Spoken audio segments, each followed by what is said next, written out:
Bienvenue dans votre chaîne Univers Mathématique. Dans cette vidéo, on va voir la correction d'un exercice sur généralité sur les fonctions niveau premier bac sciences. Dans cet exercice, on considère la fonction numérique f définie par fx égale à moins 3x moins 1 sur x moins 1 qui est une fonction homographique et cf sa courbe représentative dans un repère orthonormé OIJ. Pour la première question petit a, on veut dresser le tableau de variation de la fonction f. Normalement, ça c'est très simple.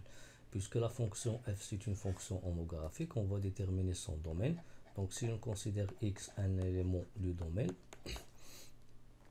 ceci est équivalent à dire que x est un nombre réel, puisque c'est une fonction numérique à variable réelle, et du fait qu'il admet ici un dénominateur, il faut que ce dénominateur soit différent de 0 si seulement si x est un nombre réel et x moins 1 différent de 0 veut dire x différent de 1, équivalent à dire que x est un nombre ou bien un réel qui appartient à R moins le singleton 1 que je peux écrire ici. Bien sûr, le domaine, c'est quoi? C'est moins l'infini 1 ouvert union 1 plus l'infini. Bien, ça c'est le domaine. Donc, pour déterminer les variations de la fonction f sur ce domaine, on va déterminer et calculer le déterminant ici, composé des réels a, c qui est 1 et b et d. Donc, j'écris ici le déterminant moins 3, 1, moins 1, moins 1. Je le calcule. On multiplie ici moins 3 par moins 1 et on retranche le produit 1 fois moins 1. Et le résultat ici c'est 3 plus 1 qui est égal à 4. Et le 4 il est positif. Lorsque le déterminant il est positif, on va dire maintenant que la fonction f elle est croissante sur l'intervalle moins 1, 1 et aussi elle est croissante sur l'intervalle 1 plus l'infini. Donc elle est croissante sur les deux intervalles puisque la fonction est définie sur R privé de 1. Et je peux dresser le tableau de variation. Donc le domaine c'est R privé de 1 et la fonction elle est croissante sur les deux intervalles. Bien, ça c'est pour la première question. Pour la deuxième question petit b, on veut tracer la courbe représentative de f dans le repère OIJ ou bien dans un repère orthonormé OIJ. Donc la fonction f, son domaine c'est moins l'infini 1 union 1 plus l'infini. On a déjà déterminé les variations et on a dressé le tableau de variation de cette fonction. Donc sa courbe représentative, puisque c'est une fonction homographique, donc sa courbe représentative est une hyperbole de centre oméga. Et le oméga, il a pour abscisse le 1, le nombre qu'on a éliminé du domaine, et aussi le A sur C. Le A sur C, c'est moins 3 sur 1, qui est moins 3. Alors, le oméga de coordonnées 1, moins 3, c'est un centre de symétrie c'est un centre de la courbe CF, qui est bien sûr ici une hyperbole, et il admet aussi deux asymptotes, une verticale, autre horizontale. Ça, c'est l'asymptote verticale et ça, c'est l'asymptote horizontale. Maintenant, on va tracer le repère. Premièrement, on va commencer par les asymptotes. Donc, je trace la droite verticale d'équation x égale à 1. Donc, il passe par le point d'abscisse 1. Et je trace la droite horizontale d'équation y égale à moins 3. Il passe par le point d'ordonnée moins 3. Bien. Et après, pour le oméga, c'est quoi? C'est 1 moins 3. Ça, c'est le oméga. L'intersection de ces deux asymptotes, c'est le point oméga qui a pour coordonnées 1 moins 3. Donc, pour tracer cette fonction, donc cette courbe, pardon, sur l'intervalle moins 1, moins l'infini 1, elle est croissante. Donc, on va la tracer sur cette partie-là, à gauche. Donc, je peux déterminer quelques images. Par exemple, si je prends l'image de 0, c'est quoi l'image de 0? Lorsque je détermine l'image de 0 par cette fonction, c'est 1. Donc, la courbe elle passe par le point de coordonnées 0, 1. Si je prends f de moins 1, f de moins 1, c'est quoi f de moins 1? C'est moins 3 fois moins 1, c'est 3 moins 1 sur moins 2. Donc, ça donne moins 1. Donc, la courbe elle passe par le point de coordonnées moins 1, c'est ce point-là. Et je peux considérer l'image de moins 3.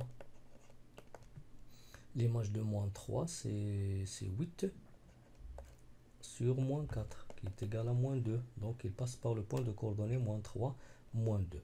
Et dans ce cas, on va tracer la courbe qui est bien sûr, qui admet une asymptote horizontale et une asymptote verticale. Donc je trace la courbe de cette façon. Elle est croissante, elle passe par le point de coordonnées moins 3, moins 2, par le point de coordonnées moins 1, moins 2, et par aussi le point de coordonnées 0, 1, et elle est croissante avec une asymptote verticale. Ça, c'est pour le traçage de la courbe sur l'intervalle moins l'infini 1. Pour l'autre, je peux aussi utiliser quelques images. Je vais prendre maintenant l'image de 2. L'image de 2, ça donne moins 7. Je peux le calculer. L'image de 2, c'est moins 7. L'image de 3, c'est moins 5. L'image de 5, c'est le moins 4. Et on remarque ici que la courbe elle est croissante. Il passe, bien sûr, par les 3 points. Si je commence par de la gauche, donc il est croissante avec une asymptote verticale et aussi une asymptote horizontale. Donc ça, c'est la courbe représentative CF de la fonction homographique f. Pour la deuxième question, on considère une autre fonction, la fonction f1 définie par f1 du x égale à moins 3 la valeur absolue du x moins 1 sur la valeur absolue du x moins 1. Pour la première question petit a, on veut montrer que la fonction f1 elle est paire. Donc pour étudier la parité d'une fonction, il faut déterminer son domaine de définition. Donc on va déterminer le domaine de f1. Donc si je prends x appartient au domaine de f1, ceci est équivalent à dire que x est un nombre réel et le dénominateur, la valeur absolue de x moins 1 est différent de 0. Si ici le mot-ci, x est un nombre réel et la valeur absolue de x est différente de 1.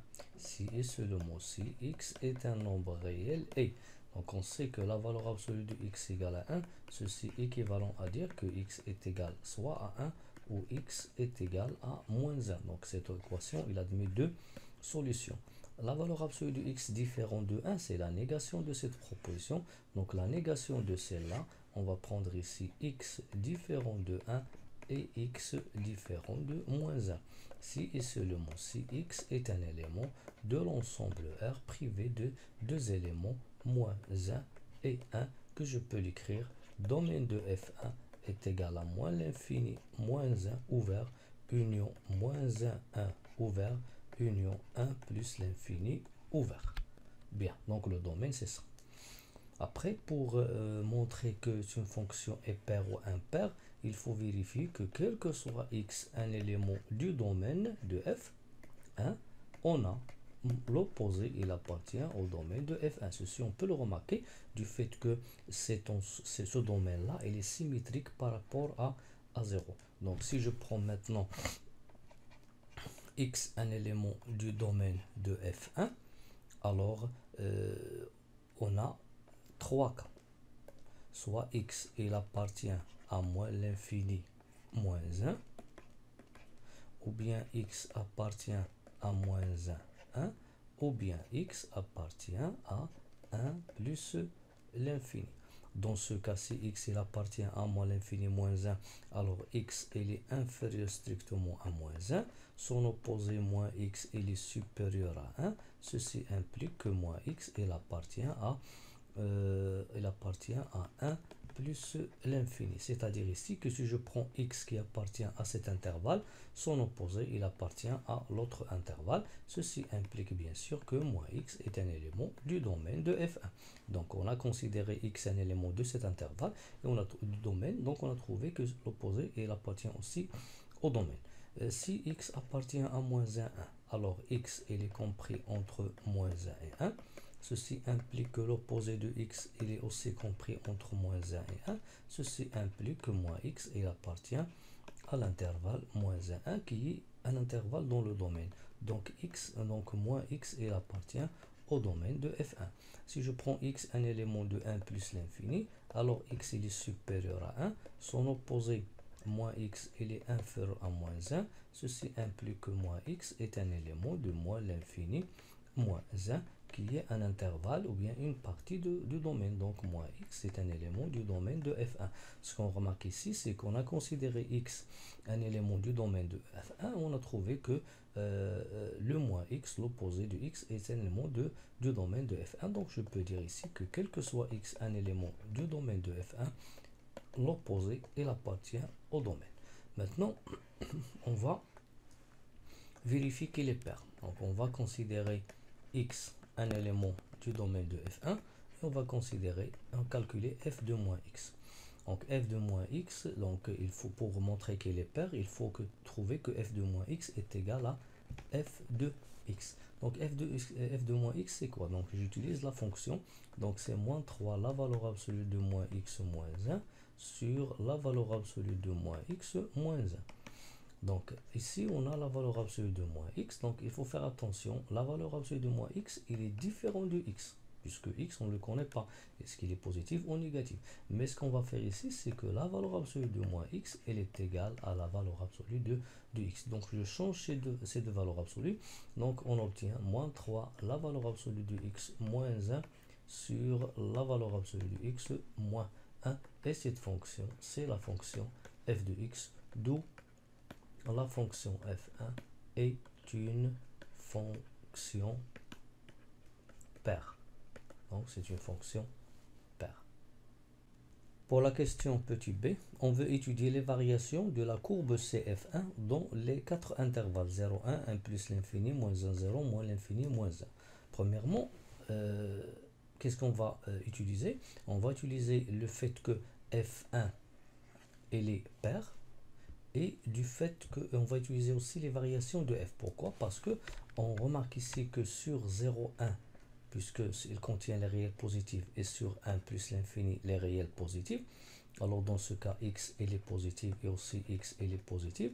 Alors la valeur absolue de x, c'est x elle-même. Donc si je remplace la valeur absolue de x par x, j'obtiens f de x. Alors on peut remarquer que quel que soit x un élément de 0, 1 union 1 plus l'infini, on a éliminé le 1 puisque bien sûr le 1 il n'appartient ni au domaine de f1 ni au domaine de f.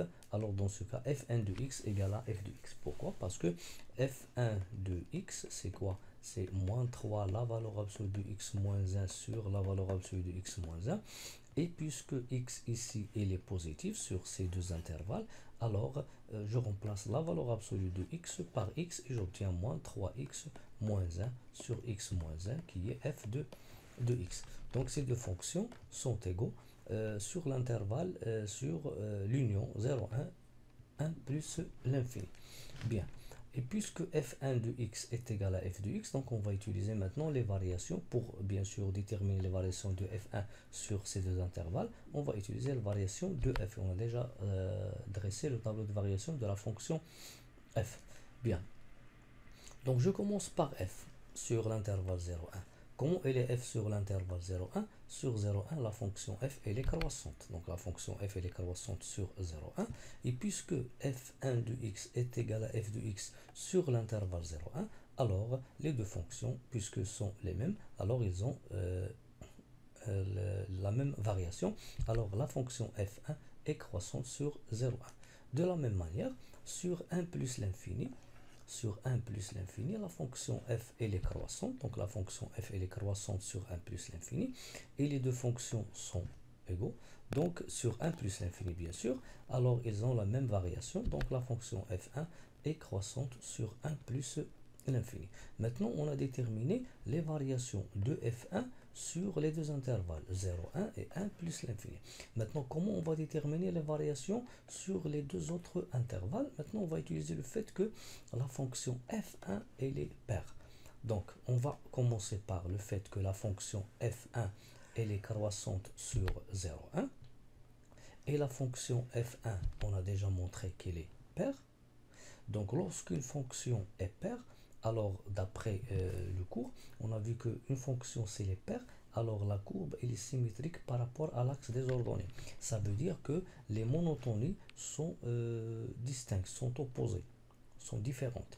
Puisque f1 elle est croissante sur 0,1 et f1 elle est paire, alors la fonction f1 elle est décroissante sur le symétrique de 0,1 qui est moins 1, 0.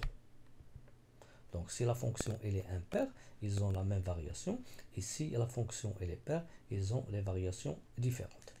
De la même manière, on commence par le fait que la fonction f1 elle est croissante sur 1 plus l'infini. Et la fonction f1 elle est paire. Alors puisque f1 elle est croissante sur 1 plus l'infini et la fonction elle est paire, alors f1 est décroissante. Donc on change la monotonie sur quoi? Sur le symétrique de 1 plus l'infini. Et le symétrique de 1 plus l'infini, c'est moins l'infini moins 1. Et ainsi, on a déterminé les variations de la fonction f1.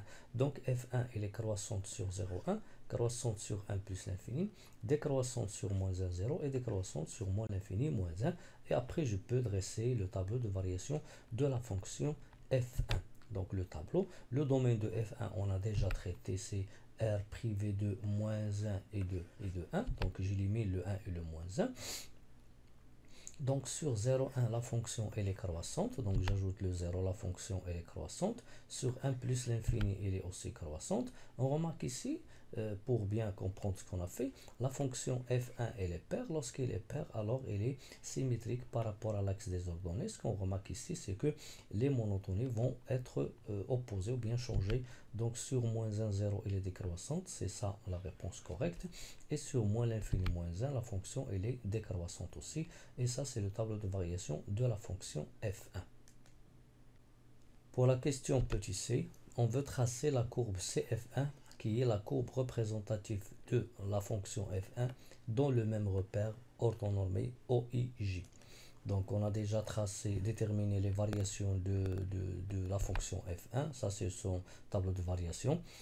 Et on a déjà tracé la courbe CF dans le repère orthonormé OIJ.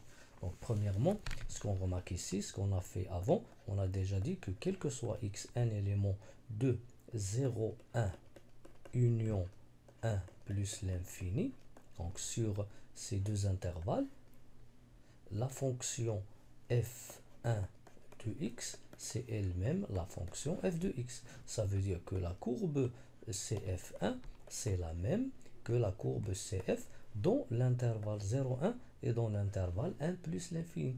Donc premièrement, on va garder la courbe CF dans l'intervalle 1 plus l'infini. Donc ça c'est 1 plus l'infini. Donc on va garder la courbe sur cet intervalle. Bien, je le trace ici en vert. Et je garde aussi la courbe sur l'intervalle 0,1. Sur 0,1, sur cette partie-là, c'est-à-dire cette courbe qui commence du point 0,1 et qui est croissante vers le haut.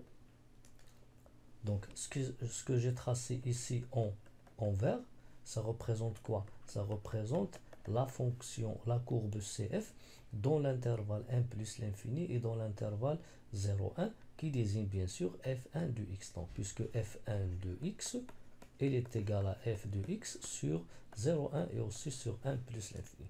Après, on va utiliser la symétrie axiale par rapport à l'axe des ordonnées puisque la fonction f1 elle est paire. Donc on remarque ici que le 1 est là pour symétrique moins 1.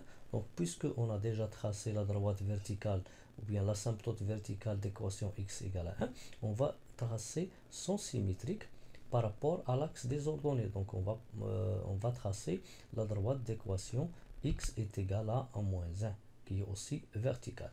Pour la droite horizontale y égale à moins 3, puisqu'elle est horizontale et il est bien sûr perpendiculaire à l'axe des ordonnées, alors son symétrique c'est le même, y égale à moins 3. Après, ce qu'on va faire, on va tracer le symétrique de cette partie-là par rapport à l'axe des ordonnées. Donc on remarque que la courbe elle va être de cette manière-là. Et on remarque que d'après le symétrique, on remarque que la fonction sur l'intervalle 0,1, la fonction elle est décroissante. Donc je trace cette fonction, on remarque ici. Et sur l'intervalle moins l'infini moins 1, je prends le symétrique de la courbe sur 1 plus l'infini. Puisque la fonction elle est croissante ici, alors ici on va prendre le symétrique et la fonction elle va être décroissante. Donc décroissante. Et on remarque ici que la courbe CF1 elle est décroissante sur moins l'infini moins 1. Et il est décroissante sur 1 plus moins 1, 0. Il est croissante sur 0, 1. Et aussi, il est croissante sur 0, sur 1 plus l'infini. On passe à une autre question. 3. On considère la fonction g définie par g de x égale à 1 plus 3x3 sur 1 moins x3. Pour la première question petit a, déterminer le domaine. Donc le domaine c'est très simple. Si je considère x un élément du domaine de g, ceci est équivalent à dire que x est un nombre réel et le dénominateur 1 moins x3 est différent de 0. Si seulement si x est un nombre réel et x3 est différent de 1, si seulement si x est un nombre réel et x est différent de 1, donc le domaine de G, c'est l'intervalle, c'est l'ensemble R privé de 1. Donc c'est moins l'infini 1 union 1 plus l'infini. Donc ça c'est le domaine. Pour la deuxième question petit b, étudier les variations de la fonction g sur les deux intervalles 1 plus l'infini et moins l'infini 1. Normalement, on remarque que cette fonction n'est pas une fonction homographique, n'est pas une fonction polynôme. Je peux ici montrer que c'est le composé de deux fonctions. Donc si je considère g de x, donc c'est quoi g de x? C'est 1 plus 3x3 sur 1 moins x3. Je vais multiplier par le moins 1 pour prendre l'opposé. Donc ça donne moins 1 moins 3x3 sur moins 1 plus x3 qui va donner moins 3x3 moins 1 sur x3 moins 1. Et on remarque ici que cette fonction c'est quoi? C'est g, ou bien pardon, c'est f de x3. C'est l'image de x3. Donc l'image de x, c'est moins 3x moins 1 sur x moins 1. Et l'image de x3, c'est moins 3x3 moins 1 sur x3 moins 1. Et je peux poser ici h de x, la fonction définie par x à la puissance 3. Et que je peux écrire ici que g est égal à f de h de x. Et par suite, g c'est le composé f rond h de x avec h de x, c'est x à la puissance 3. Donc, pour tout x, un élément de R-1, g de x, c'est f rond h de x avec h de x, c'est x à la puissance 3. Maintenant, puisque g, c'est le composé de f et de h, et on veut déterminer les variations de g sur les deux intervalles, alors on va utiliser les variations de f et de h. Pour f, on a déjà déterminé le domaine et les variations de f. Pour h, c'est très simple puisque c'est x3. Donc ça, c'est son tableau de variation. Bien, maintenant, on va déterminer les variations de f sur 1 plus l'infini. Donc, premièrement, puisque g de x, c'est f rond h de x, on va commencer par la fonction h. Donc, on va déterminer les variations de h sur 1 plus l'infini. Pour h sur 1 plus l'infini, la fonction elle est croissante. Donc on écrit ici que la fonction h elle est croissante sur 1 plus l'infini. Et l'image de 1 par la fonction h de 1 c'est quoi? C'est 1. Alors l'image de 1 plus, si on prend x supérieur strictement à 1, d'après le tableau, h de x est aussi supérieur à 1. Donc je peux dire ici que h de l'intervalle 1 plus l'infini, c'est une partie de 1 plus l'infini. Il est inclus dans 1 plus l'infini. Maintenant, on va revenir à la fonction f. Et f, on va étudier les variations sur cet intervalle-là. Donc f sur l'intervalle 1 plus l'infini, elle est aussi croissante. Et la fonction f, elle est croissante sur 1 plus l'infini. Donc du fait que h, elle est croissante sur 1 plus l'infini, et l'image de 1 plus l'infini, c'est une partie de 1 plus l'infini, où f elle est croissante. Donc puisque les deux fonctions ils ont les mêmes variations, alors la fonction composée f rond h qui est g, elle est croissante sur le premier intervalle 1 plus l'infini. Maintenant on va passer à l'intervalle moins l'infini moins 1. Donc pour h, on va commencer par la fonction h et on va travailler sur l'intervalle moins l'infini 1. Moins l'infini 1. Donc sur moins l'infini 1, la fonction h, elle est croissante. Bien. Et on remarque ici que si je prends x inférieur à 1, son image est aussi inférieure à 1, puisque l'image de 1, c'est 1. Donc on peut déduire que l'image de moins l'infini 1 est une partie de moins l'infini 1. Et maintenant, on va voir la monotonie de f sur cet intervalle-là. Bien. Donc la fonction f sur moins l'infini 1, elle est croissante. Et du fait que les deux fonctions sont croissantes, alors le composé f rond g, qui est bien sûr la fonction g, elle est croissante sur l'intervalle moins l'infini 1. Je peux maintenant dresser le tableau de variation de la fonction g. Donc g il est défini sur R privé de 1, donc on élimine le 1. Et on a montré que g elle est croissante à droite de 1 sur 1 plus l'infini. Et aussi elle est croissante à gauche de 1. Donc elle est croissante à droite et à gauche. Et ça c'est les variations de la fonction g sur les deux intervalles 1 plus l'infini moins l'infini